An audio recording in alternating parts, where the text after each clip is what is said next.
राधे राधे। शीतम वंदे श्री राधा वल्लभ जयती। जय पिताजी की। जो भक्त कहते हैं ना गौदान का कितना अधिक महत्व है, वो वैतरणी नदी है। मृत्यु पश्चात जब हमारे इसमें बताया गया सोलापुर पढ़ते हैं, तो सोलापुर में जब जीवात्मा अलग अलग तरीके से, यानी कि एक हमने पड़ाव पार किया, फिर दूसरे पड़ाव में जाते हैं, तो उसमें वैतरणी नदी के बारे में बताया गया। कहते हैं जिन्होंने गौदान की होगी उन्हीं को ही वैतरणी नदी पार कर सकते हैं। देखिए आप बताती हूँ मैं, ये बता रखा है, जब जीव जब जाता है ना, मतलब कि, तो मार्ग में वैतरणी नामक एक नदी पड़ती है जो 100 योजन चौड़ी है और रक्त और बीब यानी कि मवाद से भरी हुई है।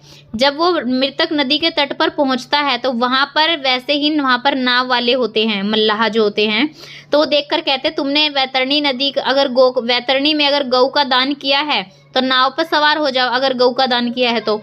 अगर जो दान करते हैं वो तो सुखपूर्वक पार कर लेते हैं, लेकिन जिन्होंने गौ का दान नहीं दिया होता है तो उन्हें जो मतलब कि यमदूत होते हैं ना, वो नाविक उसको पकड़कर घसीटते हुए लेके जाते हैं और तेज नुकीली चोंच बगुला उल्लू उस जीवात्मा पर अपना प्रहार करते रहते हैं। अब इसमें वैतरणी में भी पता है गौदान किसका बोला गया है? जो काली गाय होती है, जिसके थन भी काले हो, पूर्ण रूप से पूरी काली गाय होनी चाहिए, और ये उसकी पूंछ पकड़कर दान होता है, और ये ब्राह्मण कराता है ये दान। जिन्होंने भी अगर इसका दान किया होगा, यानी कि जो काली गाय है उसका दान किया, उसको ना वैतरणी नदी आसानी से पार हो जाती है, अन्यथा उस मवाद के उससे घसीटते हुए लेके जाते हैं। गौदान का बहुत अधिक महत्व है इसमें। अब धीरे धीरे कुछ जरूरी मैं आपको बीच बीच में बताती जाऊंगी।